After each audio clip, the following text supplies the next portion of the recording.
Guys, welcome to another episode of the Albino Rhino beer review. My kitchen's a mess, but oh well. We are grabbing our glass and we are coming back to you. So here we are. What we're going to do today is we're going to look at a beer that just came in the mail. Well, it's a non-alcoholic beer is what it is. It is a non-alcoholic beer that's apparently the best non-alcoholic beer on the market from what a lot of people say. Ooh, they're using their new stand. There's a lot of beer writers that have said great things about this. There's a lot of videos out there about people doing blind taste tests with this stuff. I'm going to do a blind taste test with it later on and mix it up with some other IPAs. Good day to whoever that is. Can't read that right now, but I'll look at it in a second. This is Partake IPA. So Partake Brewing is a new non-alcoholic brewery that apparently has a new way of doing things that makes the beer taste just like the beer. The founder of Partake Brewing also owns PremiumNearBeer.com, which is a mail order near beer site. I've had pretty much everything on his near beer site. There's like 3 beers that are any good on the 26 he has. Now he's doing this, the IPA. He's making a lager that's supposed to come out in early 2018, and he's working on a stout. Now I'm really hoping the stout turns out well because, you know, I love stouts. Now the thing that weirds me out about this, one, it's only 10 calories. Now, I don't know how many of you actually look at the caloric intake of non-alcoholic beers, but usually a non-alcoholic beer will range anywhere from 100 to 50 calories. So how is this so much lower? I'm curious about that. Carbs are extremely low too at 2 grams, and only 1 gram of those carbs is sugars. So that stuff weirds me out. I'm leery about this, but at the same time I'm kind of excited. We also have, it contains sulfites. I have no fucking clue why you'd put sulfites in a beer, but it contains, well, I know what sulfites are used for, but I don't know why they'd be put in a beer. It doesn't make sense to me. But as I said, I'm legitimately intrigued by this. The founder of Partake Brewing has Crohn's disease. That's why he can't drink beer anymore. And he created some new form of brewing technique to make this stuff taste like beer so he could drink the stuff. He will be on a episode of BDU sometime in the future where we're going to talk about non-alcoholic beers, the non-alcoholic market, and why he did this, and a few other things about his product. But I guess it's time to get to this, eh?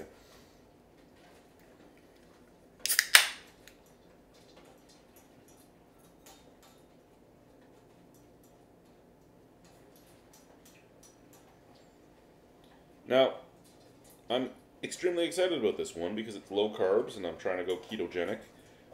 2, because it's low calories, and as most of you know, I've been working on my hard water. I've been drinking water out of this glass, and the hard water has made it not very nice. But as most of you know, I've been doing my working out and everything to get back in shape. So, well, back in shape for the Highland Games. So anything that won't add huge amounts of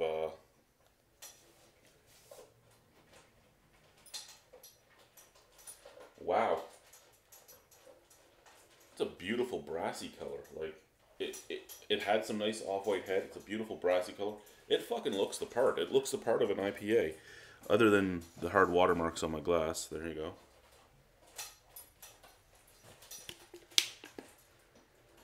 And it smells like a fucking IPA. It smells like Citra and Mosaic are in here. Like, it's just bursting with orange. Orange, grapefruit,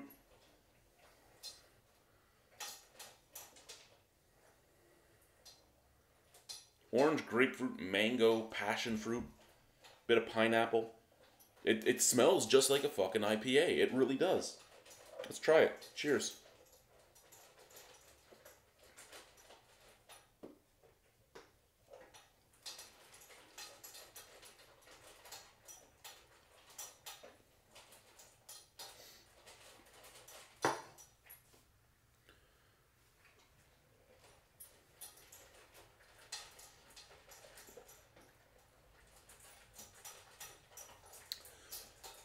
Very, very effervescent texture, buds pretty well. Light to medium mouthfeel, a little bit lighter than I would have expected.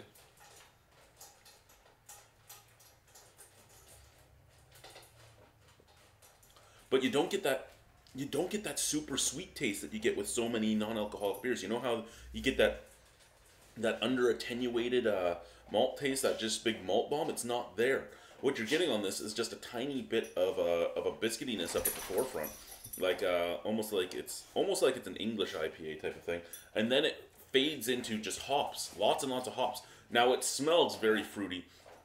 It tastes very just it has a little bit of fruitiness on the taste, but it's more the peel, it's more the pith than anything else. It's that cloying hop bitterness that's back there.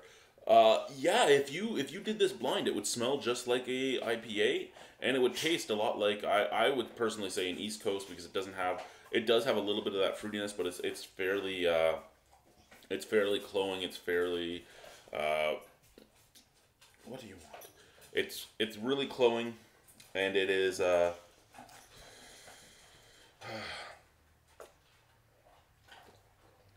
can't even think of the word I want to use right now. There is a little bit of passion fruit in the flavor, but it has a lot of that caffeine pill bitterness. It has a lot of that it just has a lot of the alpha oils and everything just attacking the back of your palate. I'm okay with that. I mean, when you figure that this is a non-alcoholic beer, I'm okay with that. I'll get to what you guys have been saying in a minute. I'm on the cell phone, so I can't read it at all. That is truly intriguing. And yeah, a bit of passion fruit, a lot of pith, orange peel, grapefruit peel. Very cloying, very caffeine pill bitterness, like you chewed into a Tylenol or something. Just that attack on the back of your palate. The very. I use the word all the time. Why can't I even think of it? Why can't I think of it? Doesn't matter. This is a very good non-alcoholic beer, and it's 10 calories. I still don't understand how it's only 10 calories and only 2 grams carbohydrates. I don't understand it. It does have a little bit of a watery feel afterwards, after you swallow it, but I mean, right now there's still that attack on the back of my palate from the hops. I'm truly impressed with this. I really hope that the stout turns out, because this is great. For what it is, it's great. Probably the best non-alcoholic beer I've had. The one that I buy the most on the market right now is probably the PC Red. The one I enjoyed the most, other than this one, well, other than the PC Red, the ones I enjoyed the most were Caliber, which was by Guinness, the Klosthaler dry hopped, and the Stroh's 120. Those are the 3 I enjoyed, other than the PC Red. And I can say that this is number 1 of all the ones I've had. It's funny that you think that like Mad has a beer out there. That Mad has 2 non-alcoholic beers out there, and neither of them really taste like beer. Well, one of them tastes kind of like beer, but the other one does not. And you would think that they would be one of the ones that would try and do this the most for people to be able to pick up. Now, I think the reason why this guy did so well is because he really was a big craft beer guy before he was unable to drink any longer. And now he has this. This tastes just like it. I actually will do some blind taste tests with this. I have 5 more cans, so I might hand 1 or 2 off to other people to do some reviews as well. But I'm going to do some blind stuff with it too. I'm going to pour some for a person and get it on camera, whether or not he thinks it's real or not, like if it's non-alcoholic or not. But yeah, this is an intriguing beer. Anyway, let's see what the comments are before we go. Out of 10 on this beer. Out of 10 on Partake IPA. Partake IPA. As a non-alcoholic beer, I'm going to give it a 10 out of 10. Because this is the first non-alcoholic beer I've had that's really, really, really, really tasted like beer.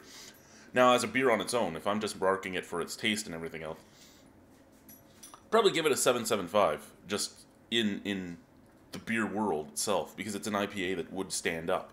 So there you go. Yeah, let's see what you guys are getting at here. Good day, Thomas. Good day, Follow the Moon. Good day, Gregory.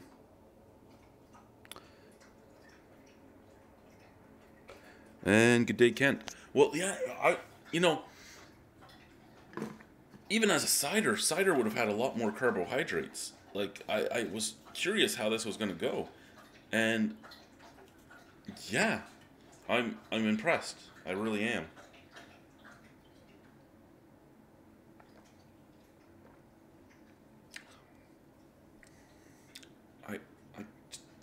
Yeah. I really am. And I know he's not going to tell me when we talk exactly how he does this. But how the fuck do you get something that tastes like beer, that only has 2 carbs, and has 10 calories? How did you do it? I don't get it.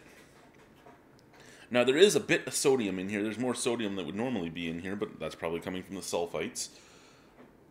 No protein. Sometimes there's usually a little bit of protein in a beer, even in a non-alcoholic beer, because you haven't usually pulled everything out. And I mean, that's the thing. You don't usually, you're not fermenting the sugars, so usually there is a lot more sugar in the stuff. I don't know what he did. I don't understand how he did it, but this is fucking good. This is fucking good. Anyway, guys, that could be possible, but I mean, it is water, barley, hops, and yeast. He could have just, made a barley stew and then a hop stew, well, a hop tea, and mixed them together. That could have been it. I don't understand what he did, but whatever he did it right.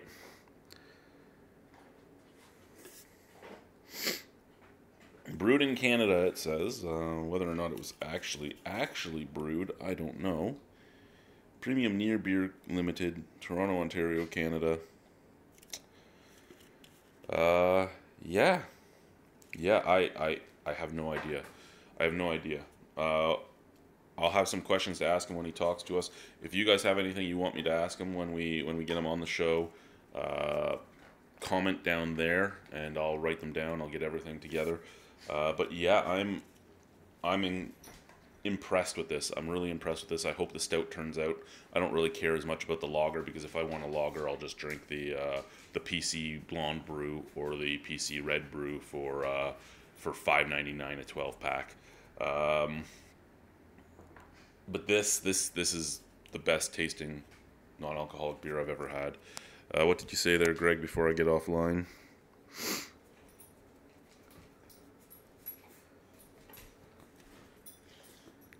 Anyway, yeah. Thank you, guys. Bye-bye.